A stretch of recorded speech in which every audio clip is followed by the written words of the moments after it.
So second time sitting down with friend Karl Hibbert. Dude, I will say your Instagram handle sticks hard. Whenever we talk about Karl, it's K Swaggin. Yeah. What day are we getting K Swaggin on the show? Like, I wrote your actual name on the board, but I was like, Karl or K Swaggin? I was like, we'll use real name, but for sure. I had to let you know the handle sticks. Thank you. Yeah. It's actually funny. When I'm in Atlanta, like East Atlanta, nobody calls me Karl. It's really funny because like I always I never introduce myself as K Swaggin because I feel like it's like I'll just always go Karl. But I have people call me K. People just call me Swaggin. I get the K Swaggin. I get a lot. People have just called me KJ over time. Just cause like I always introduce myself as Karl though. Because it's funny there. Do you have a favorite or like one that is stuck for you personally that you like? K Swaggin now. K Swaggin. Right, Yeah, that's the one. It's the handle. It's gotta be. Right. Well, let me do a quick erase. For sure. So K Swaggin, you're about to take a trip here soon in the next couple of days, right? Yep. I actually leave tomorrow morning to go back to New York, actually where I'm from. So I'm excited to see family. My aunt actually said she has a plate ready waiting for me when I get touchdown. So I'm excited on that. That's perfect. New York, and then we're in Philly on Friday, and then Boston on Saturday to round out tour.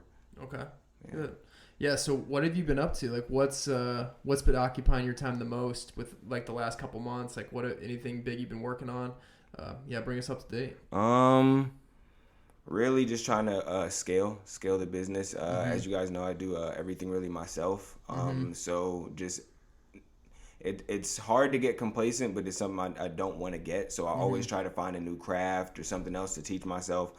Something I'm more recently priding myself on is like during the shutdown during COVID, I actually took a social media cleanse. I was off Twitter, Instagram, Snapchat, everything for 2 weeks. Okay. And I bought my first sewing machine, and I told myself I was going to learn how to sew. I had always had a guy that I went to for embroidery and sewing in the city, and he's really really good at it. So I always just trusted him with the pieces, and I had no complaints about it. And like I'm the type of guy, if someone does their job well, I'll invest in them to do it. So I really was like, you know what, it kind of gets achy to drive 45 minutes every time just for one patch to get sewn on, or for one applique to get ironed on, or to get stitched or whatever.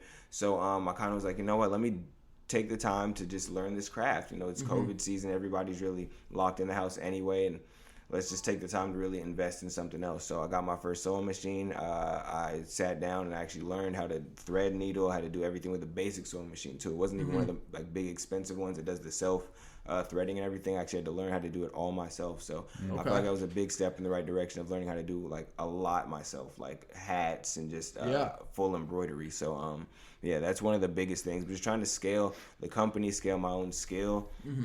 It's really cool that I was actually called upon for this tour. This is like the first time, like back in 2017, which was my first tour, I was actually like contacting people trying to figure out how to get on tour.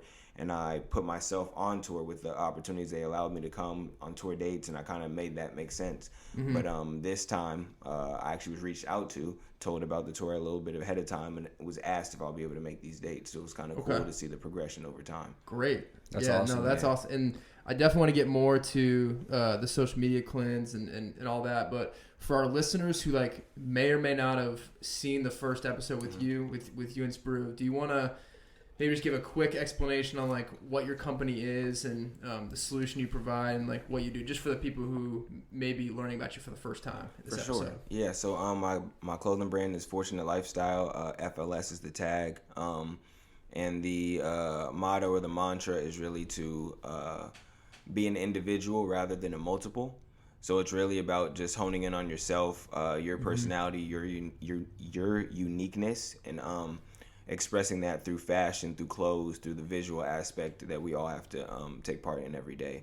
So that's really the brand, Fortunate Lifestyle. The name really embodies just we're all fortunate in our own ways. Sometimes we just don't appreciate it, or we may look to the future and what we want to attain, but we have to understand in this time right now that we are fortunate to be at the position we are in, because our worst day, someone else would wish that's their best day, Yeah. So.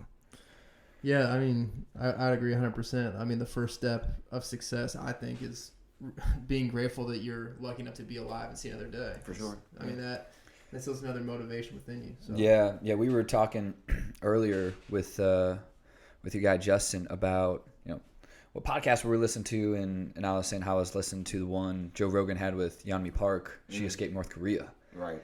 And she was saying how she never knew what it was like to feel full. How they didn't have grocery stores. The land was owned by the government. It's like we can just go to the grocery store anytime we want, pick whatever we want of umpteen different items. Right. And so it's like, yeah, happy for the little stuff, that grateful, that gratitude. Exactly. But yeah, so it seems like things are going well with the business. You were saying before we got rolling that COVID hit and you kind of were off work a little bit, so you ramped everything up. What did that process look like for you? Well, I'm really an introvert already by nature, so the quarantine thing, the biggest gap was just not working, I guess. But other than that, my free time spent in the house really just either just watching movies and just hanging out, or making clothes orders and just committing to the craft. So I just committed more to the craft. I really just started reaching out more to suppliers. And since more people were kind of social media based, since people weren't in person more, people are out now doing emails, calls, Zooms, on social media messaging. I felt like the correspondence that I was having with a lot of just people was a lot better during that time.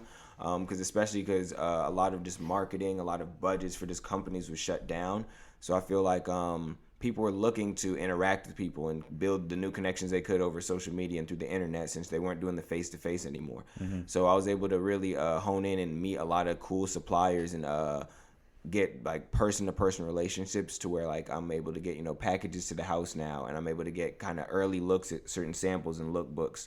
For instance, Levi's, like the jean company, I actually had an early look at their 2021 catalog for this past season. So that was really cool to just, be able to see what people are doing ahead of time and be able to tap in. And it helps me with my creative process when I'm kind of formulating my collections.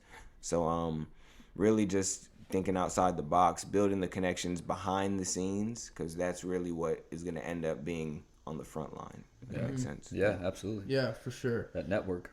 Yeah, and you just mentioned a little bit ago that you're an introvert by nature, and would you give any advice to like any business owners or like people who are looking to start their own thing who like are an introvert and might be like maybe hesitant or like maybe not as like confident in starting their business because they think they can't run a business if they're an introvert? Like any advice that you give to someone that you've learned about yourself with your company? I feel like alone time is like the best time for anyone, whether you're an introvert or not, because you get to talk to yourself mentally, kind of review the day, review conversations. Because I had to talk with my friend a little while ago, and I was like, I feel like the people that are always like wake up and they have to be around somebody, what's the move, hit somebody up, they're around people all day, go to sleep, wake up, same type of thing. Like, what time do they actually sit down? Like, how often do you really sit in the car when you're driving 30 minutes and turn the music off and really just think? Yeah. You know what I mean? And just think about, this morning I sat on the phone with such and such for 30 minutes, and you just review that conversation you guys had again. Just think about certain points, like, wow, and just think about yourself and how you could be different in certain situations. Kind of like self-therapy. I feel like if alone time allows you to do that, reflect and really just build on yourself. So for business owners that feel like they might be too introverted or too really in the house or just at home, I feel like that's the best time to really perfect your craft. Get to the point to where your confidence is at a level to where you're like, you know what I'm doing has been worked on, and I've kept it to myself so long that now when you show it to other people, they're going to be blown away because you've perfected. Even to this day, when I was on tour, the first tour day with Young Nudie, we were in Houston, Texas. I made it was a red half and half shirt with his Naruto style font with his name on it that I made for him. That's his favorite anime, favorite show. So I made it for him. But the first time I made it, I made a little small mistake at the bottom, so I remade it and made a second one. It wasn't the same mistake, but it was another mistake on it, kind of in the same place. I'm like, oh my gosh. So I was like, I'm not gonna make a third one. These two are okay. Day before I left for tour, I made a third one. So I was like, I have to make it perfect. So I had three of them. So when I ended up seeing them in Houston, I gave it. They were all three the same size, same color, same everything. Just a small imperfection on the first two. I gave him all three shirts, and I said, I made three of these because I messed up on like two of them. It's just a small thing. He picked up the shirt, held it up, looked at it. He said, what'd you mess up on? I literally said, I didn't mess up on it if you can't see it. I literally just said that. And I just laughed it off. And then he just looked at it, and he didn't see anything wrong with it, folded it, looked at the other one, didn't see anything wrong with it, and just he had 3 shirts, 3 of the same shirts essentially to him. But me looking at the shirt, I can see the small imperfection. It's so small that probably no one else, it was something with the bleach pattern on it, but no one else would notice, but it was something with me. So like I said, when you just stay home and you just perfect your craft over and over and over, it gets to the point that when you finally put it out, it's even if you think it could be tweaked a little more, it is a very good quality or very good representation of what you have. Yeah. I say that's the difference maker. A lot of people would say, "Oh, it's good enough, man. You couldn't do it. You love what you do too much. And like I can't, like, your name is on that." Exactly. And he probably appreciated that even more. Like, oh man, I got 3 shirts. Like, I can't tell which one which. Exactly. Yeah. You make an NFT, like, hey, blooper on this shirt, NFT. Buy it. Exactly. We were talking NFTs earlier, so now it's like, oh, what can we sell digitally? Yeah. That's cool. That's an awesome story. Like, I had to make the 3rd one. Had to make the 3rd one. Yeah. I also love your perspective though about the like taking time to yourself and like reflecting on like a conversation you had, because we really do, like, when we go throughout our day, we literally have like whether it's interactions or like thoughts or like mini events that happen throughout our day that like happen to us externally or things that we think about, like, and I feel like we don't budget enough time to just like sit back and like reflect, like, how did that thing that happened at that restaurant, or how did that thing happen? How can I use that to better myself? Exactly. Yeah. I saw something, I don't remember who said it, but they said like you should budget 10 minutes per day to meditate. But then they say if you're too busy to budget 10 minutes out of your day to meditate, then you need to budget an hour because you need right.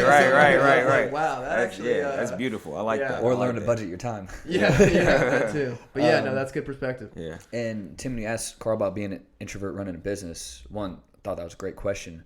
But going more with that, so say that person's like, okay, I can work on my craft. I'm still introverted. They need to talk to people still. Like, if they're running a business, you're going to have to network and talk to people. Right. How did you get to that point where it's like, okay, I can reach out to someone? Was it easier starting on social media first, or easier like, hey, if this person knows someone, would you let them know I do this? How did that process start of, okay, yeah, I'm kind of introverted, but now I need to branch out and talk to people? All right. Definitely social media. The whole to where I am right now on tour, it all started with me DMing 21 Savage's cousin back in 2017, and I DM'd his manager, and his manager like read my message, didn't respond. You know, normal management type of thing. You know, they're not a lot of followers, a lot of high people in there. You know, DMs, A&Rs, and all that type of thing. So I was like, okay, didn't take it personally or anything, but I'm like, man, I think I even double, triple messaged her, didn't get anything. I'm like, okay. So then, you know, I'm like, his cousin, he's always with him. He's just a friend, you know, not management, no, you know what I mean, nothing like that. Let me just message him and see what's up. Just send him some pictures of my clothes. He loved it. He was like, yeah, we're on tour. We're in Indy this date. You know, bring some clothes for us. You know, okay, perfect. So that was my first in there. And ever since then, it felt social media confidence. And even to this day, that's just the way of the world. Social media, direct messaging is a new email, phone call. You know what I mean? Yeah. People won't even ask for your phone number now at times when you're out of town or you're outside. You know, they'll ask for your Instagram or your handles. They can just message you that way. So I feel like that's definitely been a way that I felt comfortable jumping into that networking realm. It's really funny. I looked back at it was a screenshot I was looking at from like 2017 or 2018 to now. I've only gained, my follower count has only changed, I think, like 25. Wow. So like I think wherever I'm at now, the number is only 25 more than it was 4 or 5 years ago. Obviously, I've gained more than 25 followers, but you know, the exchange of how everything goes, the number is only 25 more. Yeah. And I use that, and I tell this story to like my younger friends and stuff like that. They're like maybe caught up in the, you know, the social media hype or not seeing the numbers here and there. I was like, that doesn't disturb me at all that I've only gained 25 followers, because at the end of the day, the exchange of people that are actually watching my account now It's not the number of people, it's who I have that is watching my account now. It's the quality of your the network, quality of my followers now. Yeah. Even though it's 25 people more, it's so many more deeper connections in that network that I've built in the past 5 years. That now the same how many views I'm getting on my story, it's different views now because it's different eyes, more important people that are now seeing it. So I just use that to say, like, don't feel like you have to be out in everybody's face, networking with everybody at every club event, doing everything just because you have to get your brand out there. Figure out who needs to see your brand. Figure out who are the decision makers in your field or in your craft, and make sure they know who you are. Because everyone doesn't have to know who you are unless you're in like some entertainment field where you're like a musician or something like that. Sure. But otherwise, like, as long as the right people in your field know who you are, they can get you in those doors to where you can get that spotlight. Yeah, That's brilliant. that's good. Yeah. I like that. Those 25 have more weight than 1,000, Exactly. 10,000. Exactly. So you said you're on tour with Young Nudie. Yeah. So what's tour like? What's that been like? I know you said now, via word of mouth, people are reaching out to you. You talked about that experience, but what's tour actually like? So what's your process? What's kind of your day to day, things like that? Yeah. It's fun in a nutshell. It's fun. But it's a lot for me. It's a lot of work ahead of time. So like that's why it was cool that like I got the call ahead of time this time, because usually it's like I'll see like they post the tour stuff and I'm like, ooh, it'd be cool if I can get on there, and I'll kind of wait, and then I'll see like who can I message, and I'll message them. Once I get the okay, it's like a week or a couple of days from the first tour day, and then I get to work. So this time I actually knew like a month ahead of time. So I was able to get sizes. So I was able to order sizes, order pieces, get bandanas in, start embroidery early, and just have everything go and send them logos that I've made so they can yes, no, thumbs up, thumbs down, alter this, alter that, just so I can plan. So now when it's time to execute, I can execute and everything's ready.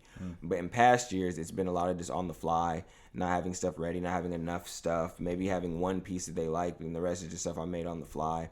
So it's a lot of just city to city, everything's different. Venue to venue, sometimes they're strict about how many people can come in, the wristbands and all that, and he brings a lot of people from Atlanta with him, from like his community, his town. So sometimes they're not all like, they don't all have like a management or role like that, so they're just like his friends type of thing. And sometimes the venue's like, no, you only get this many wristbands, and I might be after his friends, so maybe I have trouble, but it's only happened one time, which is 2017 House of Blues in Chicago, when I actually had pulled up late, so I say it's my fault. But they had all their friends and family. It was actually the Cardi tour. So Cardi, Gunna, and Young Nudie all being Atlanta artists. All their family came up from Atlanta to Chicago for that tour. Nice. And they all had wristbands and everything. So when I pulled up late, all wristbands were gone and everything. So that was one tour day I did miss in 2017. But otherwise, everything's like smooth. Like I said, every city's different.